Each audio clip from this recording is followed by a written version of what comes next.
I still remember the exact moment my daughter told me to leave her house. Her words were cold, sharp, and they cut deeper than any knife ever could. "Mom, you need to leave. This is my house now." For a second, I thought I had heard her wrong.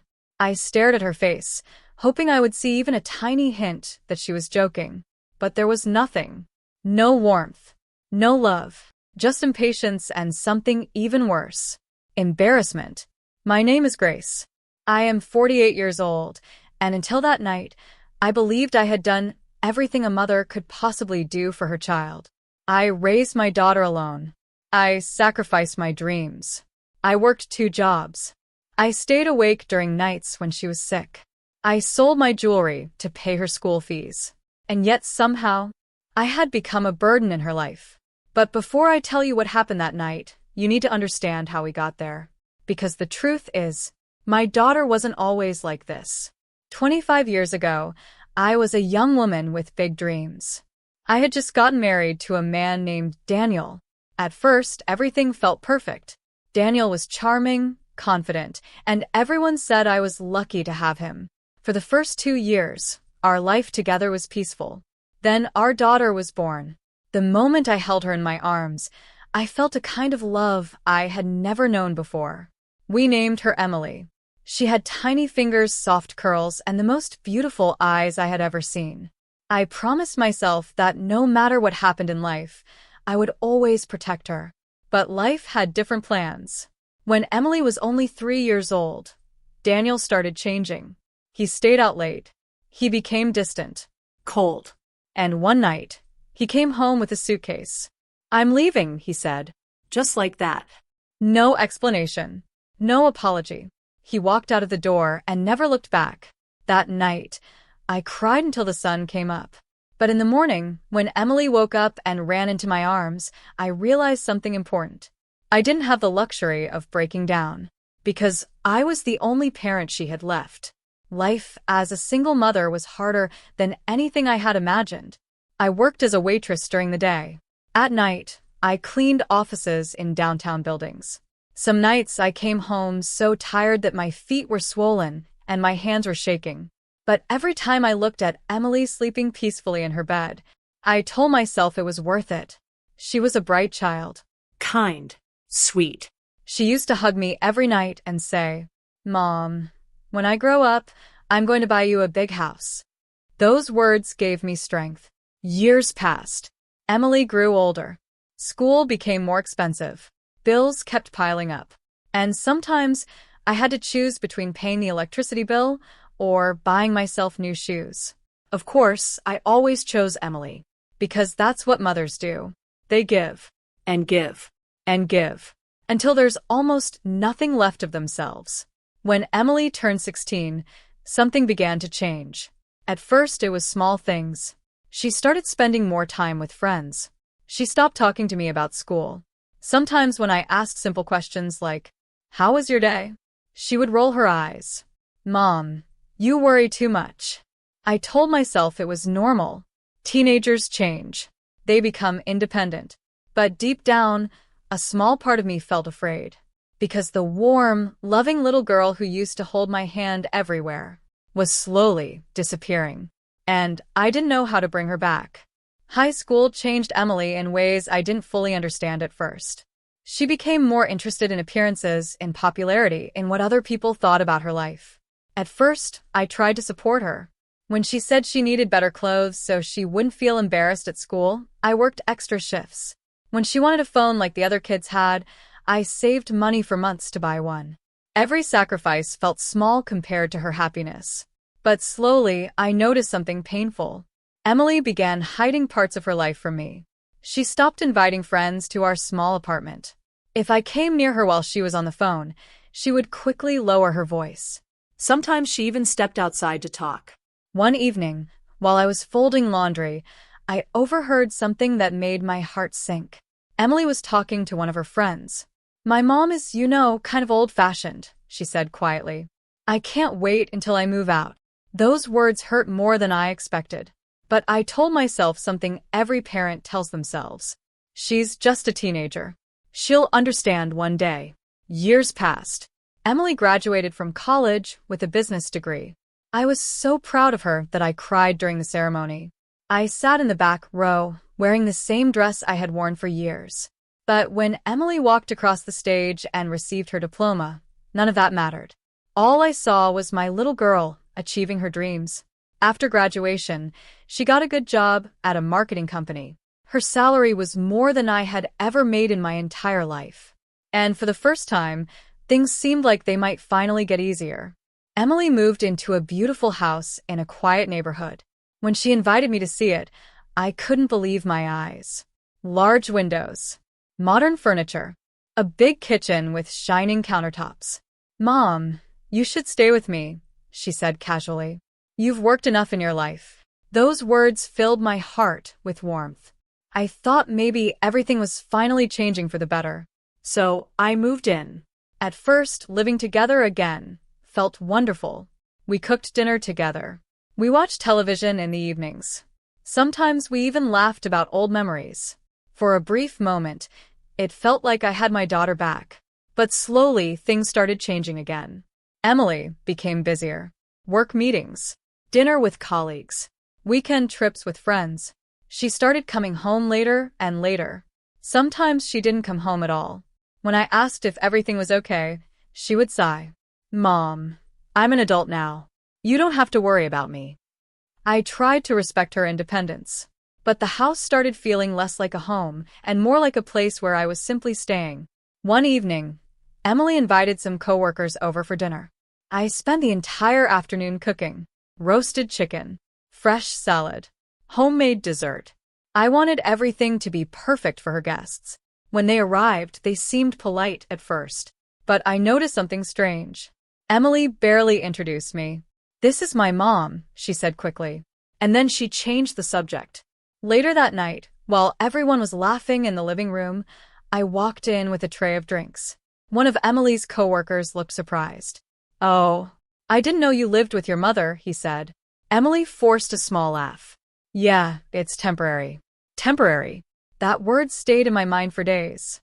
Because no one had told me I was only temporary. Weeks passed. Emily became colder, shorter with her words. Sometimes when I asked simple questions, she sounded irritated. "Mom, please don't start again." I began feeling like a guest in the house rather than family. But I still believed things would improve. After all, I was her mother. And mothers never stop believing in their children. What I didn't realize was that the moment that would change everything was already getting closer. The night everything changed started like any other ordinary evening. I was in the kitchen preparing dinner. Emily had texted earlier saying she would be home late from work, so I decided to cook her favorite meal. Spaghetti with homemade sauce. It was the same dish I used to make when she was a little girl. Back then, she used to sit on the kitchen counter and swing her legs while I cooked. Sometimes she would sneak little pieces of cheese when she thought I wasn't looking. Those memories still made me smile. I set the table carefully. 2 plates, 2 glasses, 2 forks. Because no matter how distant Emily had become, she was still my daughter. And a mother never stops hoping that things will get better. It was almost 9 p.m. when I finally heard the front door open. Emily walked in quickly, her heels clicking sharply on the floor. She looked tired, but something about her face seemed tense. "Hi, sweetheart," I said softly. "I made your favorite dinner." She barely looked at the table. "I'm not hungry." Her voice was short, distracted. I tried to ignore the sting in my chest. "That's okay," I said gently. "You can eat later if you want." Emily walked straight to the living room and dropped her bag on the couch.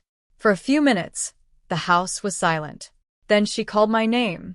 "Mom, can we talk?" Something about the way she said it made my stomach tighten. I wiped my hands on a towel and walked into the living room. Emily was standing near the window, looking outside.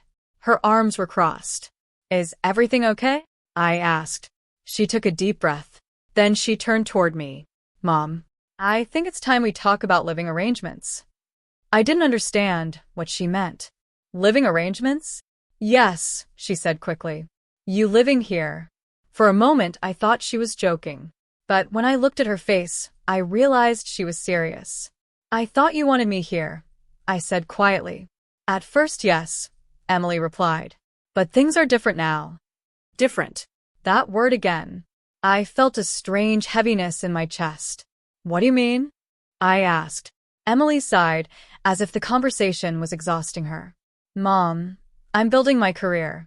I have coworkers visiting, business meetings, events, and honestly. She paused. Then she said the words that shattered my heart. It's a little awkward having my mother living with me. For a moment, I couldn't speak. All I could do was stare at her. Awkward. After everything I had done for her, I was awkward. I don't understand, I whispered. I raised you. I took care of you your entire life. Emily looked away. Yes, and I appreciate that, she said quickly. But I need my own space now. I felt tears building in my eyes. So, what are you saying? Emily took another deep breath. Then she said it. The sentence that would change everything. Mom, you need to leave. The room felt suddenly quiet. Too quiet. I looked at my daughter's face, hoping, praying that she didn't really mean it. Leave, I repeated. This is my house, she said firmly. I need to live my own life. My heart felt like it was breaking piece by piece. Emily, where am I supposed to go? I asked softly. She shrugged slightly. I'm sure you'll figure something out. Those words hurt more than anything else, because they sounded so cold, so distant, like I was talking to a stranger. For a moment, I considered arguing, reminding her of every sacrifice I had made, every sleepless night, every dollar I had saved for her future. But then I looked at her face again, and I realized something painful. My daughter had already made her decision. Nothing I said would change it, so I did the only thing I could. I nodded slowly. Okay, I whispered. Emily looked surprised. You're not going to argue? I shook my head. No. I walked quietly back to my room. I packed a small suitcase. Just a few clothes, some photographs, and the old necklace Emily had given me when she was 10 years old. It said, "Best mom ever." When I walked back into the living room, Emily was scrolling through her phone. She barely looked up. I'll call you sometime, she said casually. I nodded again. Then I walked toward the door. But just before leaving, I turned around one last time. I looked at the house. The beautiful furniture. The expensive decorations. The life Emily had built. And then I looked at my daughter. For a brief moment, I wondered if she would stop me. If she would suddenly realize what she was doing. If she would say the words every mother hopes to hear. Mom, stay. But she didn't. So I opened the door. And I walked out. I had no idea where I was going. But I knew one thing. That night, my life was about to change forever. The night air was cold when I stepped outside Emily's house. For a few seconds, I simply stood there on the sidewalk, holding my small suitcase. The neighborhood was quiet. Streetlights glowed softly along the empty road. Just a few hours earlier, that house had still felt like home. Now, it felt like a place I was no longer welcome. I started walking slowly. I didn't have a plan. I didn't even know where I was going. All I knew was that I couldn't stand there forever. My feet carried me down the street, past the houses with bright windows and warm lights. Inside those homes, families were probably sitting together, talking, laughing, living normal lives. And for a moment, I wondered if I had somehow failed as a mother. Maybe Emily had been right. Maybe I really was a burden. The thought hurt more than the cold air around me. After walking for nearly 20 minutes, I reached a small park. There was a wooden bench near the path. I sat down slowly and placed my suitcase beside me. For the first time that night, the tears finally came. Not loud sobbing, just quiet tears sliding down my cheeks. I thought about Emily as a little girl. The way she used to run into my arms after school. The way she used to draw little pictures for me that said, "I love you, Mom." What had happened to that little girl? And where had I gone wrong? Time passed slowly. Cars drove by in the distance. The wind rustled the leaves in the trees. Eventually, I wiped my tears and took a deep breath. Crying wouldn't solve anything. I needed to think about what to do next. Then I remembered someone. My old friend Linda. We had worked together years ago when I was still waitressing. Linda had always been kind to me. I wasn't sure if she still lived in the same place, but it was worth trying. I picked up my suitcase and began walking again. It took nearly 40 minutes to reach her neighborhood. When I finally stood in front of her small house, I hesitated for a moment. It was late. Maybe she wouldn't even remember me. But I gathered my courage and knocked on the door. A few seconds later, the porch light turned on. The door opened slowly. Linda looked at me with surprise. "Grace," she said. I gave a small, tired smile. "Hi, Linda." She immediately noticed the suitcase in my hand. "What happened?" she asked softly. At that moment, all the strength I had been holding together started to fall apart. "My daughter asked me to leave," I whispered. Without saying another word, Linda opened the door wider. "Come inside," she said. That night, Linda gave me her spare room. It wasn't big, just a small bed and a wooden dresser. But to me, it felt safer than anywhere else in the world.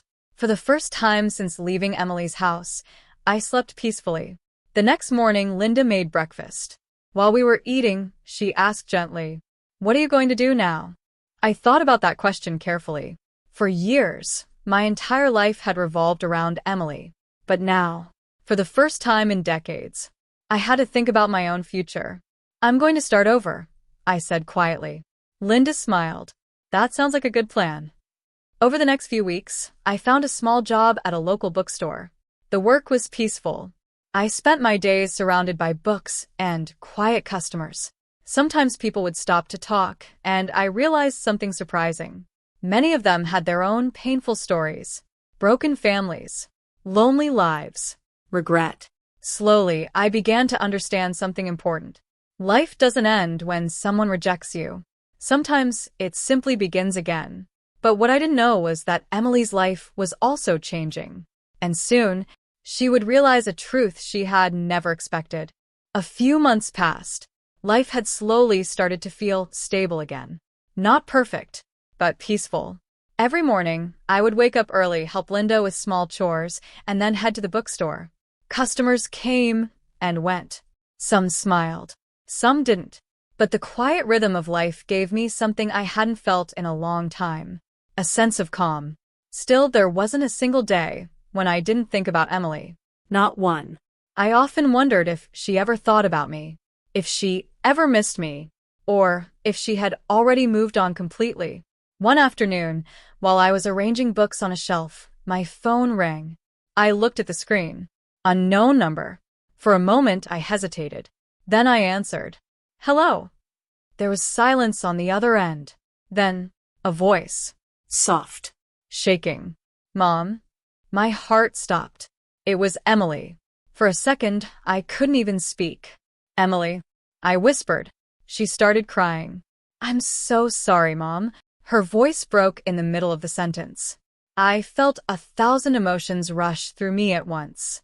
Pain, love, shock, confusion. "What happened?" I asked gently. She took a deep breath, trying to control her tears.